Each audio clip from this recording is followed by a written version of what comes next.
The preseason was over. The lights inside Chase Center dimmed down on a Friday night after a narrow 106-103 loss to the Clippers. For Steve Kerr and his Golden State Warriors, the real challenge wasn't behind them, it was right ahead. The regular season opener against the Los Angeles Lakers loomed large, yet one question still hung heavy in the Bay Area air. Who's going to start on Tuesday night? Moses Moody's strained calf had changed everything. His injury seemed minor at first, just another preseason precaution. But as Sunday rolled around, Kerr stood in front of the media, his expression more uncertain than ever. "Moody's out," he confirmed. The words hit like a subtle gut punch. The 22-year-old guard had been one of the bright spots of the preseason, averaging over 14 points, hitting more than half his shots, and sinking threes at an elite clip. His growth was finally aligning with the Warriors' next chapter, a bridge between the dynasty's past and the team's future. Now, that bridge had cracks. Jimmy Butler and Jonathan Kuminga, both battling ankle tweaks, were back in scrimmages. Kerr smiled when he mentioned them, a veteran fighter and a rising star, sharing the floor again, both questionable but expected to suit up for the opener. Yet, with Moody sidelined, Kerr admitted what everyone already sensed: the Warriors still didn't know who their fifth starter would be. Steph Curry and Draymond Green were givens. They always were. Two pillars of an empire that had redefined modern basketball.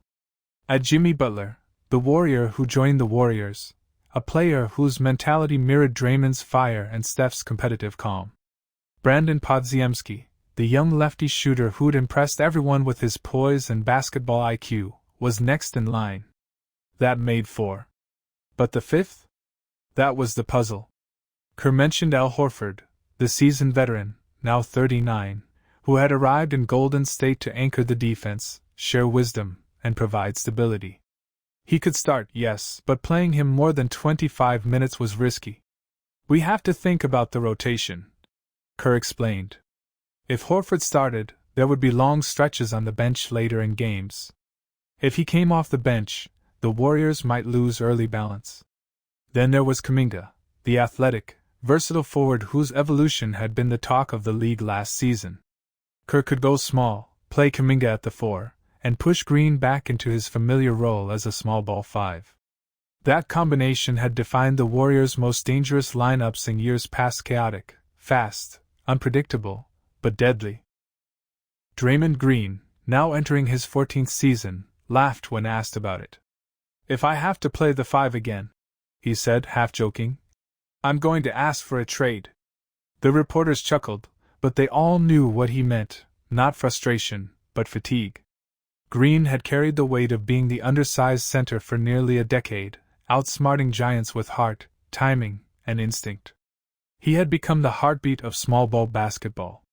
But even after all these years, Green's answer was still the same: do whatever it takes to win. "I've teetered with it my whole career," he said. "Sometimes I'm the 4, sometimes the 5. But whatever puts us in the best position to win, that's what I'm going to do." His voice carried both pride and perspective. "Playing the 5 isn't always about size. It's about the size of the heart. And I think mine's as big as anyone's in this league." For Kerr, that selflessness was the foundation of every championship run. He had watched teams rise and crumble under ego, but this group, with new blood like Butler, Podziemski, and Horford, still carried the culture built by Curry and Green. That trust, that willingness to adapt, was why the Warriors were still in the conversation after all these years. Across the hallway, Lakers head coach J.J. Redick had already announced his starting 5: Gabe Vincent, Luka Doncic, Austin Reeves, Rui Hachimura, and DeAndre Ayton. LeBron James was out with sciatica, but the Lakers still looked dangerous. The anticipation for opening night was electric. Old rivals. New faces. Two different eras of basketball colliding once again. Back in the Warriors' locker room, the mood was businesslike. Curry tied his shoes, headphones on, locked in. Butler stretched quietly near the sideline, his expression unreadable. Brandon Podziemski shot corner threes with calm consistency, while Horford gave pointers to young bigs about positioning and timing. Kuminga moved with silent confidence, a man who knew this season could change everything for him.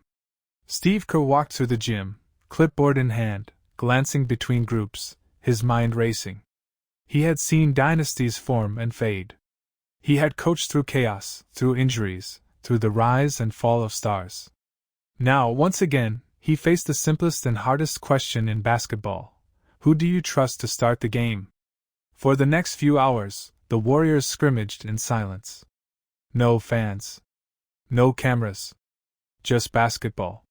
Butler tested his ankle. Kuminga drove hard to the rim. Draymond barked orders on defense. Curry smiled after sinking back-to-back threes from the logo. It felt like old times, but new too.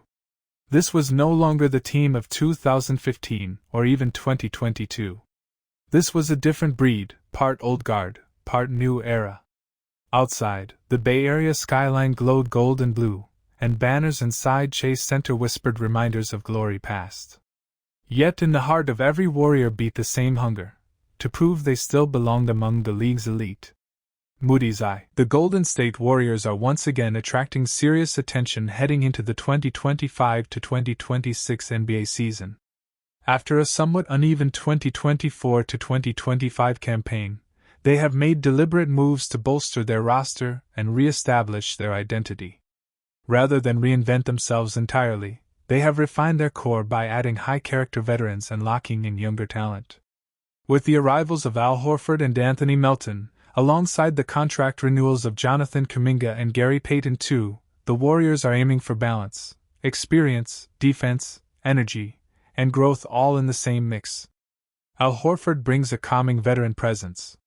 While he may no longer be at the athletic peak of his youth, his basketball IQ, versatility, can shoot from the perimeter, pass from the post, defend multiple positions, and leadership make him an ideal fit for the system coach Steve Kerr runs.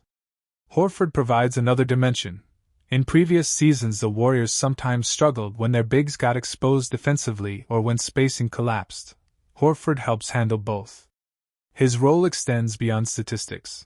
It includes mentoring younger players, stabilizing rotations, and bringing a level of consistency in half-court sets. D'Anthony Melton is the modern glue player the Warriors lacked at times. He is energetic, strong on the perimeter defensively, can guard multiple positions, force turnovers, and in transition turn defense into offense. His fit beside the likes of Stephen Curry and other shooters is logical. He doesn't demand the ball to be effective. He moves, cuts, spot-ups, and defends. In preseason scrimmages, the chemistry between Melton and the veteran core has already hinted at promise. Those hustle plays, the deflections, the fast breaks initiated by stops have been showing up. Locking in Jonathan Kuminga on a new deal was a smart long-term and short-term move. Kuminga has shown the physical tools, athleticism, length, strength, to impact both ends, and now he's entering the stage where refinement of his decision-making and consistency matter. The Warriors are ensuring their future while also trying to win now.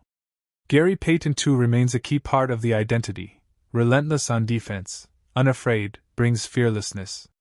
Having him back ensures that the team retains its defensive spine and hustle culture. In the 2025 preseason, the Warriors offered glimpses of a team rejuvenating itself. The offense looked smoother. Ball movement improved, more off-ball motion, better spacing. Curry looked refreshed, focused. His leadership is more important than ever. The younger players such as Kuminga and others seemed more ready to contribute, showing less hesitancy. On defense, the team appeared more cohesive, rotations tighter, communication improved, and the new additions seemed to have bought into the system. The bench showed signs of stronger production, which was an area of concern in previous seasons. Yet, challenges remain. Steve Kerr must find the right balance between giving veteran minutes and developing the young core. Managing player minutes, avoiding fatigue and injury, especially with the older veterans, will be key. Rebounding, particularly when switching to smaller lineups, still needs attention. Offensively, the Warriors must guard against stagnation. When the ball stops moving, when Curry is forced to hero ball, they become less efficient. Trusting the younger guys to step up and maintain consistency, while still winning now, is a delicate task. Curry remains the heart and engine. His conditioning, his leadership, his ability to draw attention and create for others all remain elite. The window isn't infinite, the Warriors know this. The urgency is real. The blend of veterans like Horford, Melton, Payton, and younger contributors like Kuminga creates a roster that might sneak up on some. Opponents may still view the Warriors as fading, but this group seems ready to fight again. Steve Kerr's message is clear: identity matters, defense matters, movement matters. They are not trying to blow up the system that has delivered championships. They are refining it, evolving it. The Western Conference will be stacked, but the Warriors once again are in the conversation not just as an afterthought, but as a contender. The 2025-2026 season tip-off will tell us a lot. Health, chemistry, depth, all will be tested. But if the preseason is any guide, the Warriors are no longer the old team in decline. They are a retooled contender with the hunger to prove themselves. And in the NBA, you never count out a team with championship DNA and a renewed sense of purpose. Golden State Warriors forward Jonathan Kuminga might have just signed a new deal, but his name is already surfacing in trade rumors once again. Despite his athleticism and flashes of brilliance, there are still doubts about how well his style fits into Steve Kerr's system. According to a new report, the Warriors could consider moving him in a blockbuster trade that brings in a $112 million rising star. The proposed deal, shared by Nathaniel Holloway of Athlon Sports, suggests Golden State could send Kuminga, Moses Moody, and draft picks to the New Orleans Pelicans in exchange for Trey Murphy III and a reunion with Kevin Looney. Murphy, a smooth-shooting 3-and-D wing, is seen as a perfect complement for the Warriors' offense, a player who can stretch the floor, defend multiple positions, and fit seamlessly alongside veterans like Stephen Curry and Draymond Green. Murphy's numbers last season tell the story. In 53 games, he averaged over 21 points, 5 rebounds, and 3 assists while shooting more than 45% from the field. Now entering the first year of his 4-year, $112 million contract, the 25-year-old looks ready to take another leap. For Golden State, landing Murphy could be both a short-term boost and a long-term investment as the team plans for a future beyond the Curry-Green era. Even with all the trade talk, the Warriors are entering the new season with renewed optimism. The addition of veteran center Al Horford gives them a reliable presence in the paint, someone who brings experience, leadership, and defensive intelligence. As ESPN analyst Tim Legler noted, Horford's impact goes far beyond the box score. His ability to facilitate offense, space the floor, and anchor the defense makes him a natural fit for the Warriors' system. At 39, Horford may not post huge scoring numbers, but his influence on winning is undeniable. He knows how to make the right reads, communicate on defense, and mentor younger players, qualities that could make a major difference as Golden State pushes for another playoff run. For now, the Warriors aren't in a rush to shake up the roster. The front office wants to see how the current group performs before the February trade deadline. Still, if Trey Murphy becomes available and the Pelicans show interest, expect Golden State to at least pick up the phone. A swap involving Kuminga might be painful, but if it brings another two-way star to the Bay Area, it could be the kind of move that extends the Warriors' dynasty for years to come. Fans are buzzing. Some say the NBA just handed Curry another MVP season. Others argue the league is making it too easy for shooters. But the truth? Basketball evolves. And the league is always finding ways to protect its most skilled players, to make the game cleaner, safer, and more spectacular. And when Curry's shooting deep threes without worrying about a slap on the wrist, everyone wins. As the 2025-26 season begins, the Golden State Warriors find themselves at another turning point. They're older, but smarter. Experienced, but still hungry. And now, the rules themselves seem to favor their style of play. Stephen Curry has already changed basketball once. Now, he might do it again.